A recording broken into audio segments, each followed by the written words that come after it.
Welcome to Oxford News This Week. I'm Elgin Nichols. And I'm Terry Stiles. In this week's news, utility work continues. The fire department runs up 3% and new voting locations for some Oxford residents. Stay tuned. Learn more about these stories and others. The Oxford News begins right now.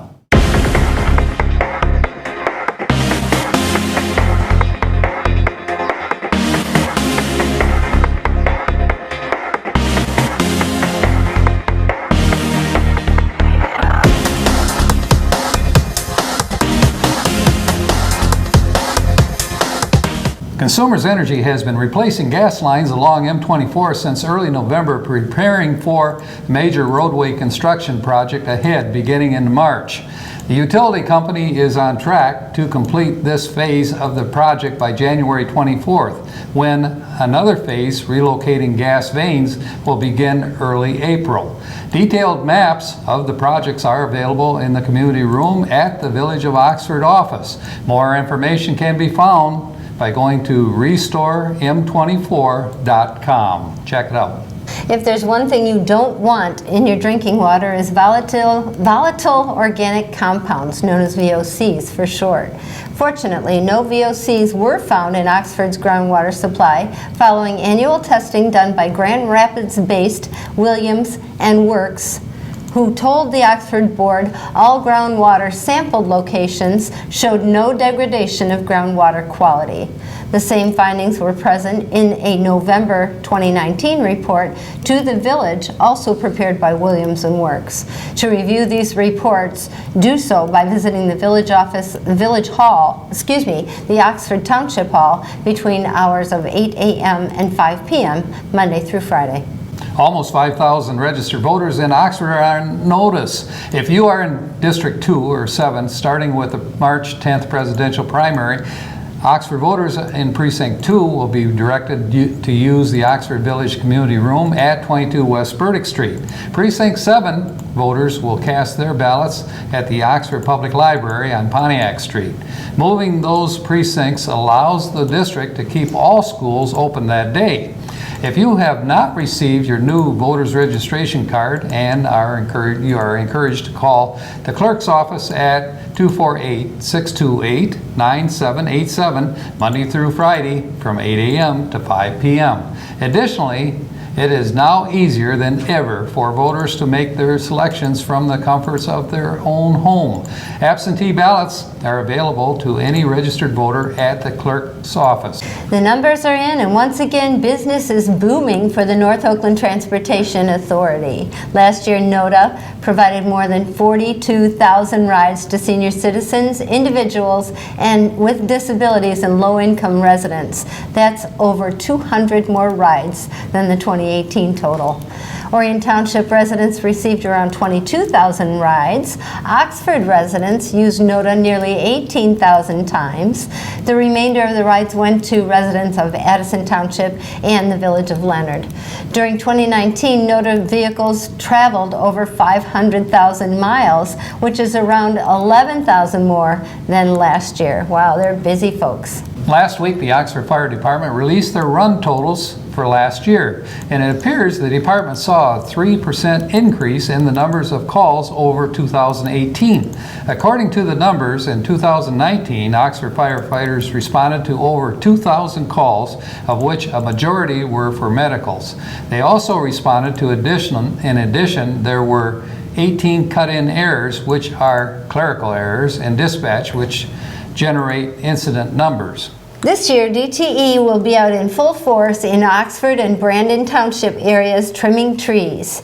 In general, the areas from Oakwood Road south down to M24 into Orion Township and around Dunlap Road to Seymour Lake Road. Details on how trees on homeowners' property will be trimmed will be provided in door hangers left on the affected properties. Is your Christmas tree still up and you're not sure what to do with it? If so, it is not too late to donate. Oxford Township Parks and Recreation is collecting leftover live Christmas trees to recycle into mulch. The mulch will then be used in need for throughout township parks. Christmas trees can be dropped off at Seymour Lake Township Park in the southeast corner of the tennis court parking lot. Trees are accepted now through the end of February. In return for recycling of Christmas trees, an Oakland Conservation District will reward recyclers with free white pine seedlings Saturday, May 2nd, 2020 at 10 a.m. till 2 p.m. That's pretty slick. Get a free tree. Finally, while this man has received many, many awards for his journalistic prowess, his stepdaughter Larissa deems this his highest award yet. Last week, the Oxford Orient Fish Board awarded C.J. Carnacchio the Advocate of the Needs Award, and never at a loss for spot-on statements, CJ's response was beyond moving. Let's watch. On behalf of the board, and with great gratitude, we want to give you the Advocate of a Needy Award. And it says, this certificate is awarded to CJ with deepest appreciation and recognition of his valuable contribution to Oxford Orient Fish. Good. And Randy, do you have anything that you'd like to say? Well, you certainly are our advocate, and we are very thankful for all of the energy that you put in promoting our organization. We look at your energy as helping us distribute 203,000 pounds of food in 2019 calendar year. And we are thankful for your presence in our community. Anytime I could report to help people and help organizations like this, that was my favorite part of the When you're out job. there, when you're out there for the backpacks, I had to laugh. It was just right down in this No, I meeting, love, and you taking know, the pictures thing you and talking guys to these get, kids. giving those backpacks every year to the kids who otherwise wouldn't have had new backpacks, wouldn't have had school supplies, feeding these families in here who otherwise they wouldn't know where their next meal was coming That's from if right. it wasn't for fish. This is the most valuable organization in Oxford. Nobody here gets a paycheck. Nobody here is in it for any kind of glory or for themselves. You guys give it yourselves. You gotta keep promoting us. Thank you, Randy. Appreciate it. Thank We you. appreciate it all. So that was moving, don't you think? I don't think I've ever seen CJ that verklempt. Usually he's a pretty tough guy. Yeah, he so is. they kind of got to his Yeah. skin in this Yeah, one. that Very was- well done. That was very nice to Yes. see, and congratulations CJ and Oxford and Addison for CJ being such a strong advocate Yes. for this community, and he continues to do so. Yep. That's Great it for job. Oxford News this week. If you'd like to learn more about these stories and others, you can pick up a copy of the Oxford Leader newspaper, or better yet, catch us on our website, occtv.org, on YouTube, and of course our regular cable channels, Spectrum Channel 191 and AT&T Channel 99. Coming up soon, OCTV's very own Cody Wright with school sports and school news incorporating great topics with River Tuck. And you won't want to miss Auto Talk and Science in the News with Dave Kinney. I'm Terry Stiles. Thanks for watching Oxford News this week. And I'm Elgin Nichols. Remember, always be kind to your friends and neighbors, and thanks for watching.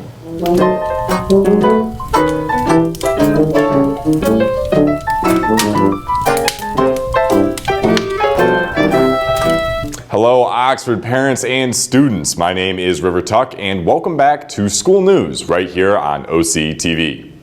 The calendar is picking up speed now and filling out as the month goes on. We have theater performances as well as great events like exhibits at the Oxford Public Library, all up on the schedule. Before we head into our breakdown of the calendar of events to look forward to, here's a bit of a recap. Last week, OCTV headed out to Camp Echo Grove to speak with Key of Hope, an outstanding nonprofit. That was included in our school news as well as a full-length feature which is out now in the form of the latest Schooling Around episode. That episode will be out for a few more days until a part 2 is released. So please feel free to check it out on YouTube or Facebook and consider contributing to Key of Hope. Here's a short clip from that adventure out to Echo Grove. There's a war going on between right and wrong, and I know side I'm on. I'm fighting for the king. The enemy wants to deceive, steal and destroy. I have been astounded by the great feedback so far from sharing Key of Hope with the community, and please do keep that ball rolling by sharing it with friends and family. That segment and more are all part of the Year of the Volunteer here in Oxford, where I look to inspire you, the Oxford residents, to get out and create lasting traditions with the family through local volunteer work.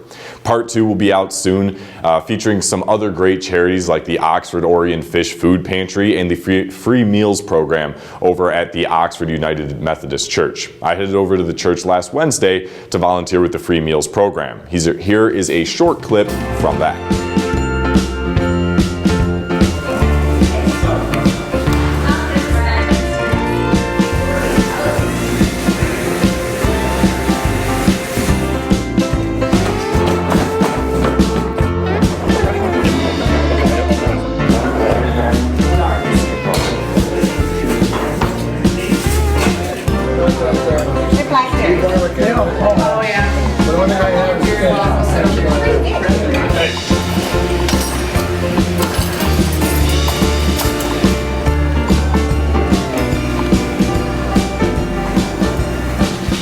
I've been out to volunteer with Free Meals just twice now, and I can already tell there is an air of gratitude in the building from the moment that the stoves turn on.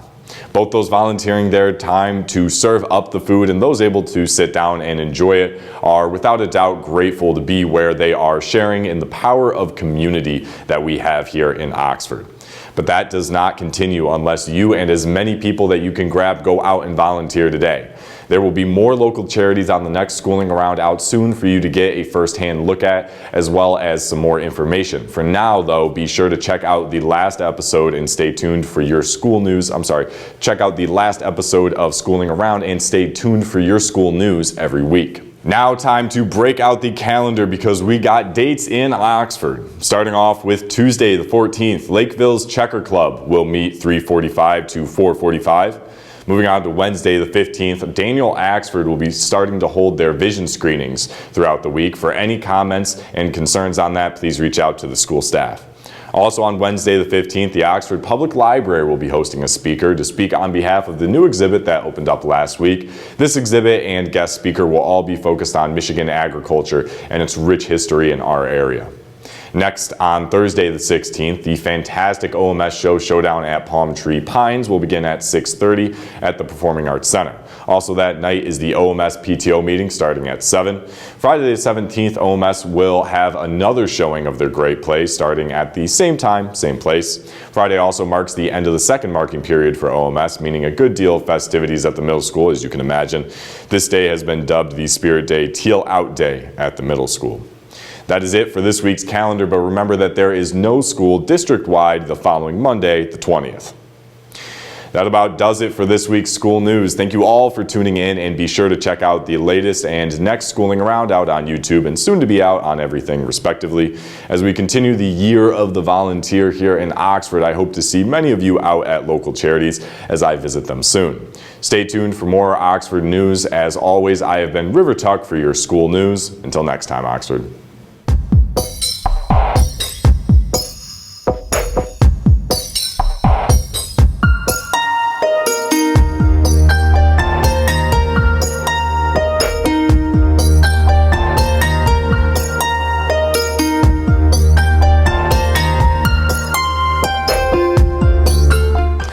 Welcome to Science in the News. I'm Dave Kenny, and these stories are taken from the publication New Scientist. In our first story, an artificial intelligence can now diagnose some cancers from brain tumor biopsy images with the same level of accuracy as humans. The AI analyzes high-resolution images of tumors produced using a method called stimulated Raman histology, or SRH. Todd Holen at the University of Michigan and his colleagues generated more than 2 million SRH images of brain tumors from 415 people with known diagnoses. Each image showed a small region of an excised tumor and was labeled with what type of brain tumor it was out of the 10 most common types. The team fed them all into AI so it could learn from the images to identify tissues features linked to these specific types of cancer. The images had either come from biopsies that remove a small sample of a suspected tumor for analysis or from surgeries to remove tumors. Particularly aggressive tumors can be removed entirely, but this rarely works with brain cancer because the tumors are often integrated into the brain itself. Holland's team then put the AI to the test in a clinical trial in which the images of tumors from 278 patients with neurological symptoms were randomly assigned to either the AI or to human pathologists to diagnose. The AI's diagnosis, which takes about 15 seconds, were accurate 94.6% of the time compared with the human accuracy of 93.9%. Accuracy was checked by comparing the visual diagnoses with one involving more lengthy tests in the lab. This AI could eventually mean humans could be taken out of the loop when analyzing images of tumors for cancer, says Bilan Matin at King's College Hospital. I'm very optimistic it could make a huge difference, she says. In our next story, don't stop to smell the flowers. Indonesian officials may have found the largest flower ever, and it smells awful. The flower belongs to the Rafflesia genus, whose members are known as corpse lilies or corpse flowers due to their odor of decaying flesh. The stink attracts the insect pollinators these species use to reproduce. This flower appears to be the species Rafflesia tuan mudae, and it measures about 1.1 meters across, about 4 centimeters wider than the previous recorded largest flower, according to CNN Indonesia. The previous record holder bloomed at exactly the same spot, hinting that they may be flowers of the same individual plant. Rafflesia plants are parasitic, so they have no leaves, no stem, no roots, and hide away inside their host plants, in this case a vine in the West Sumatran forest, until they are ready to reproduce. At that point, a bud forms outside the host plant and slowly blooms over the course of up to a year. The strange-looking bloom fits the flower's gruesome common name with its thick, mottled red petals. Scientists from Indonesian Forest Service will monitor the huge flower's growth over the next week and watch for the mice and wild boar that sometimes eat corpse lilies. About after a week, the flower will rot and die, and leaving the plant invisible inside its host once more. Wow. In our next story, a protein in our skin may explain why cosmetic products cause rashes and potentially provides clues to prevent such reactions. Anamika de Jong at Columbia University in New York and her colleagues wanted to work out why allergens in perfumes, toothpaste, and skin creams can trigger an immune response. Through a series of tests, they discovered that many of the allergens activated T cells of the immune system by interacting with a molecule in skin called CD1A. The allergens reversibly bury themselves within the CD1A lipid molecule, says de Jong. This then activates T cells, which in turn cause an allergic reaction. But the reversible nature of the binding suggests allergic reactions could be stopped. If you find a way to outcompete these allergens binding to CD1A, there would be no allergic reaction, says de Jong. She also adds that it might be possible to find a way to stop T cell activation in the first place. Though the research was performed in a dish, de Jong says that the obvious next step is to look for a similar response in human skin. Sarah Brown at the University of Dundee in the UK says if these findings translate to clinical use, it would be a great help to many patients whose skin allergies can currently only be prevented by avoiding what they have become allergic to or using steroids to dampen down the immune response. Well, that's it for this edition of Science in the News. I'm Dave Kenny. Stay tuned to Oxford Community Television.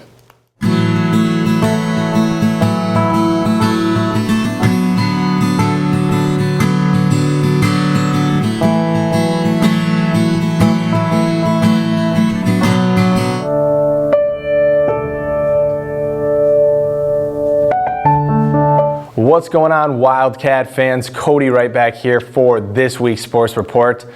We are now back into the full swing of things as our winter sports season continues. We got some basketball to cover, both boys and girls, plus some others. So let's take a look. First off, the boys varsity basketball team took on Rochester on the road on Tuesday. The boys took the win despite playing on the road and coming off a long holiday break. Final score of the night was 57-40, and that puts the team's record now at 3-1. On the flip side, the girls basketball team did struggle here at home, taking on Troy Athens the same night. The girls fell to a final score of 63-41, and that puts their record now at 4-3. Although the varsity team did struggle, both girls JV and freshmen did find success against Athens. JV taking the win 28-23, and the freshman club humbling them 33-19. Over the break, the girls had their alumni pickup game. They had quite a turnout. It was a great way for the current team to stay warm over the holidays, and I'm sure the alumni had a blast as well. And speaking of alumni games, the Oxford and Avondale United hockey team had theirs as well. I would know because I attended it. It was a great time. The boys did have a rough one getting back into it on Thursday night, taking on Bloomfield Hills at the Detroit Skate Club. Bloomfield was just a very good team, tough team to beat. We did beat them, however, 1-0 before the break. Both teams down some men. However, Bloomfield came out hard this time, and they were pretty hard to stop. The game ended with less than 2 minutes left in the third, with a final score of 10-2. Anyhow, that is all for this week's Sports Report. For any more info on these events and more, go to oxfordathletics.org. There's plenty of game breakdowns, statistics, and more all right there for you to check out. Once again, that is oxfordathletics.org. While you're at it, might as well check us out. That is OCCTV.org. All of our coverage of these events and more can be found on our YouTube page, which you can access through our website. Once again, that is OCCTV.org. And that's all for this week's report. We'll have much more to go over next week. I want to thank you all for watching and remind you all to tune in next time. But until then, I'm Cody Wright. Go Wildcats. Do you love local sports? Whether it's Oxford High School or Parks and Rec, you can buy copies of each game. To purchase your copy, call us at 248-628-9658 or give us an email at manager@occtv.org or talk to us at the next game. Hopefully we'll see you there. Welcome to this edition of Auto Talk. I'm Dave Kenny, and these stories are taken from the publication Automotive News. In our first story, another 10 million airbag inflators made by the now-defunct Takata Corporation must be repaired in what could be the last major wave of the auto industry's largest ever safety recall crisis. The callback disclosed on January 8th represents the final phase in a series of scheduled recalls covering tens of millions of the defective parts that the now bankrupt auto supplier agreed to undertake in a 2015 settlement, according to the U.S. National Highway Traffic Safety Administration. The parts covered by the latest recall were installed in earlier repairs despite sharing the same basic flaw as the components they were replacing: explosive propellant that can become unstable in hot, humid climates and explode in a crash, spraying vehicle occupants with metal shards. At least 24 deaths and about 300 injuries worldwide have been linked to the lethal airbag defect. The components were used because, being newly made, they were seen as a safer alternative to older inflators exposed to years of heat and humidity. The supplier told NHTSA it was unaware of any examples of the replacement parts exploding after being installed in the vehicle, according to filings with the agency. Later versions of Takata's components used a chemical drying agent, and several automakers have switched to alternative designs from other companies that don't share the same defect as the Takata parts. The parts recalled were supplied to 14 automakers for their U.S. vehicles, including Honda Motor Corporation, Fiat Chrysler, and BMW. Some automakers have already announced their share of the recalls. Also, Subaru Corporation's U.S. unit said it would recall roughly 500,000 vehicles in the country to replace the components, it told NHTSA. Takata was purchased in April of 2018 by China's Ningbo Joyson Electronic Corporation and renamed Joyson Safety Systems. Some 34.6 million inflators have been repaired, while 12.8 million defective parts remained on the road as of mid-November, NHTSA said. And over at Land Rover, the redesigned 2020 Land Rover Defender coming this spring could be fording a stream tires deep in the middle of nowhere while its onboard computers are being updated thanks to a new connectivity system that includes 2 modems and 2 eSIMs. 1 modem and 1 eSIM is dedicated to Jaguar Land Rover's technology that updates the vehicle software over the air so customers no longer have to schedule a service appointment at the dealership for software updates and reflashes. The other modem and eSIM is connected to the Defender's music streaming and access to apps. New Defender has digital capacity to keep customers connected, updated, and entertained at all times, anywhere in the world. Peter Verk, JLR's Director of Connected Car and Future Technology, said in a statement. You can liken the design to a brain, with each half enjoying its own connectivity for unrivaled and uninterrupted service, he added. An eSIM is an electronic memory chip coming this year in cell phones that stores user information in an embedded card, removing the physical slot in the computer for the card.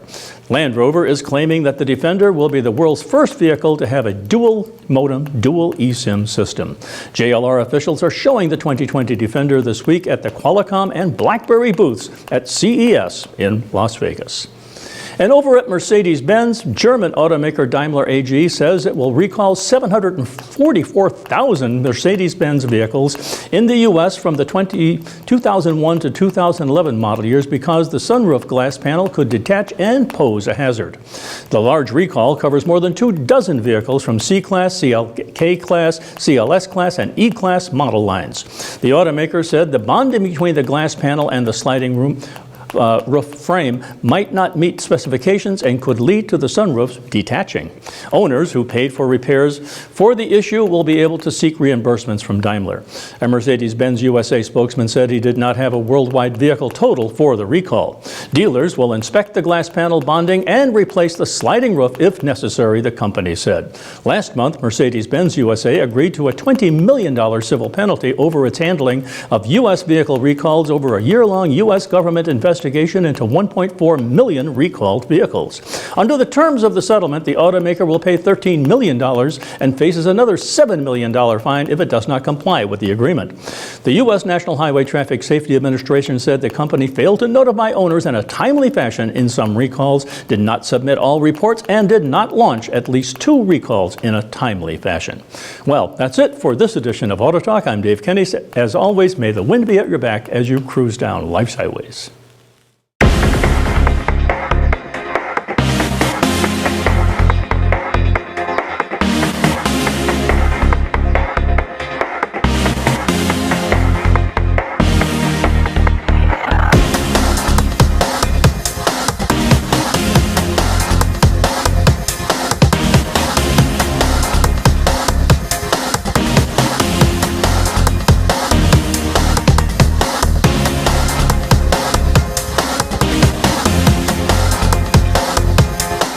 If you see a teen or adult suddenly collapse, it's important to act fast.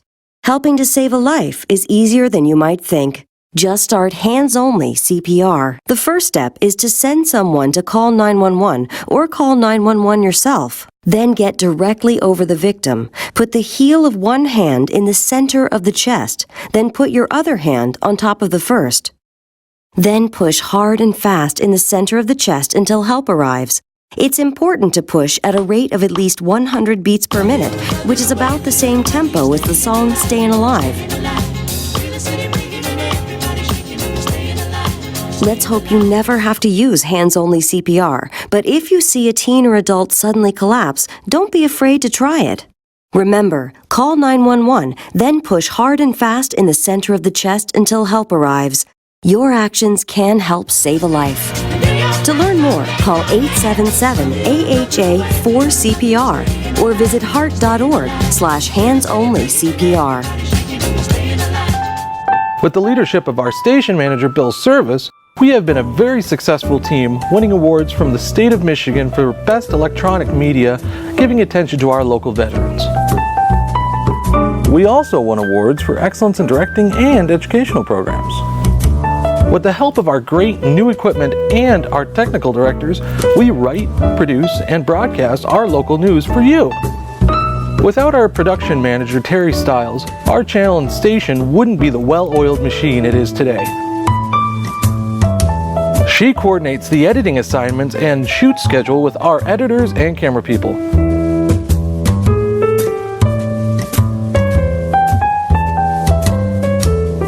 OCTV and its communities make a great team.